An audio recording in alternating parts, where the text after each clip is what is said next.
Long years ago, we made a tryst with destiny. 75 years ago, India gained independence from British rule and went on to become one of the largest democracies in the world. The India that Prime Minister Jawaharlal Nehru inherited was that of an economy battered by colonial exploitation and the horrors of partition. The only way for the country was up. Well, literally. For a country that started its space program with rocket parts being transported to the launch site on a bicycle and ox carts, it now plans to send humans to space. And it's not just space. In all fields, the sky was the limit.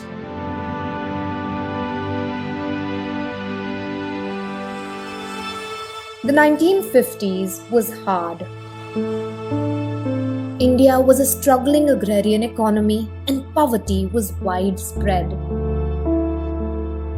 Something had to give.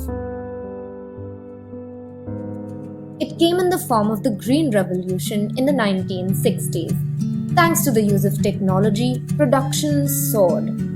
Today, India is the largest producer of pulses and the second largest producer of rice and wheat. The 1970s brought with it a new revolution with a new color.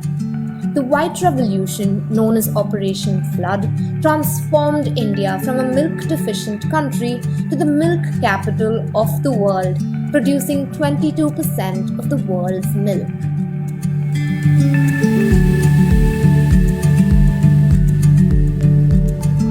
Chinese troops started intruding.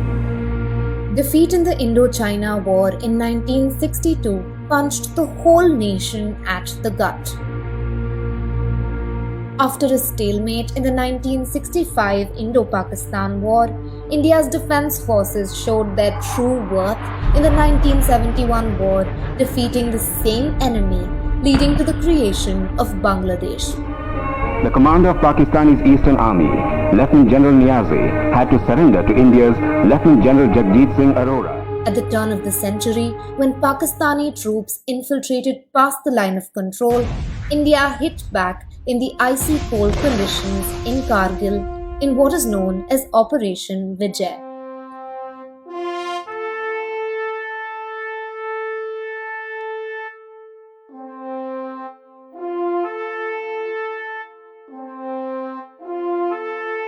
Did you know that India was a nuclear power back in 1974?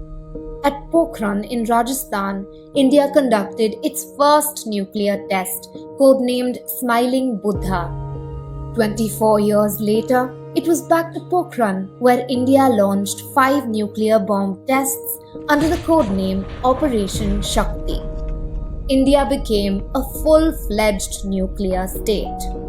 India conducted 3 underground nuclear tests in the Pokhran range. We spoke about India's humble beginnings in space. In 1984, an Indian saw what it was like to actually be there. Rakesh Sharma, an Indian Air Force pilot, bagged that ticket when he joined the Soviet Union's Soyuz T-11 expedition. ऊपर से भारत कैसा दिखता है आपको? जी मैं बगैर किसी झिझक के कह सकता हूँ कि सारे जहां से अच्छा. 25 years since it became a republic, India shot its first satellite, Aryabhatta, into space. How about sending 10 of them in one mission? In 2008, India did just that, setting a world record through its PSLV C9. 5 years later, India launched the Mars Orbiter mission to explore the planet and became the first nation to achieve that in its first attempt. Expect the country to swell with pride again with the upcoming launch of Gaganyaan, India's first human space mission.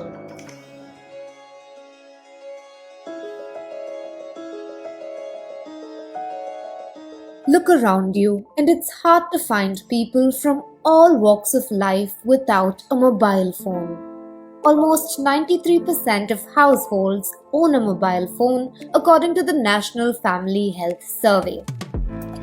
India has come a long way since the 1970s, when the waiting period for a landline connection at home could take months.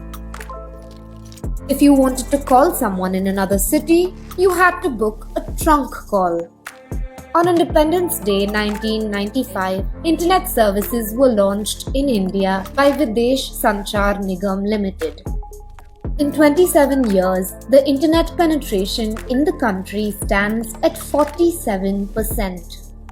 India also has some of the cheapest mobile data in the world, and the country is achieving a new milestone by rolling out 5G services.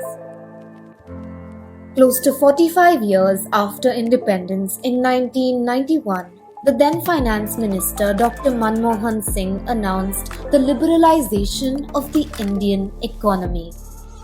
Now, you don't necessarily have to go abroad to buy your favorite shoes or the latest PlayStation.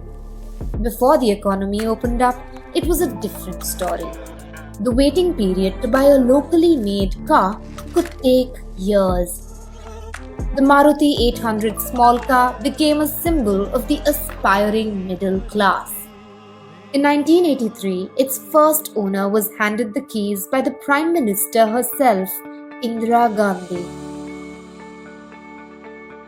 Rajiv Gandhi helped bring computers to India in the 1980s, and the digital revolution began.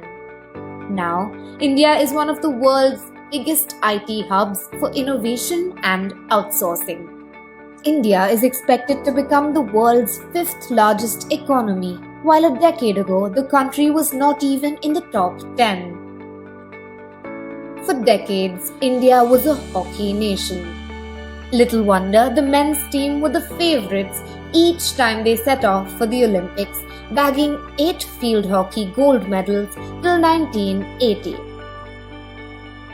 3 years later, the sporting landscape in India changed when Kapil Dev's team lifted the 1983 Cricket World Cup. It still remains a cricket-crazy nation and a world cricket powerhouse. It took a long time coming, but in 2008, shooter Abhinav Bindra became the first Indian to win an individual gold medal in the Olympics. In 2020, Neeraj Chopra won India's first gold in athletics. Indian badminton has made huge strides, with the men's team clinching the Thomas Cup for the first time in 2022 and PV Sindhu becoming the first Indian to clinch gold at the World Championships.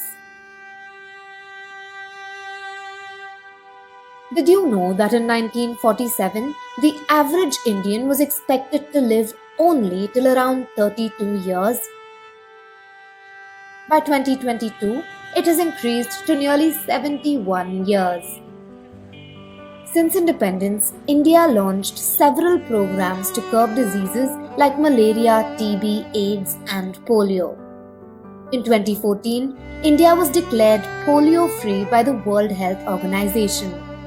Now, India has administered more than 2 billion COVID vaccination doses, becoming the second country to hit the milestone after China. In the last 75 years, India has had several curveballs thrown its way. The 1984 Bhopal gas tragedy at the Union Carbide plant remains one of the world's worst industrial disasters, and the effects still haven't worn off. The devastating earthquakes at Latur in 1993 and Gujarat in 2001 shook the whole country. The 2004 Indian Ocean tsunami claimed over 12,400 Indian lives and destroyed several livelihoods. Cyclones and floods continue to batter India from all corners. But the resilience India has shown over 75 years has helped her bounce back from all setbacks. स्वर्गीय श्री बिलाल अहमद मागरे की माता श्रीमती सारा बेगम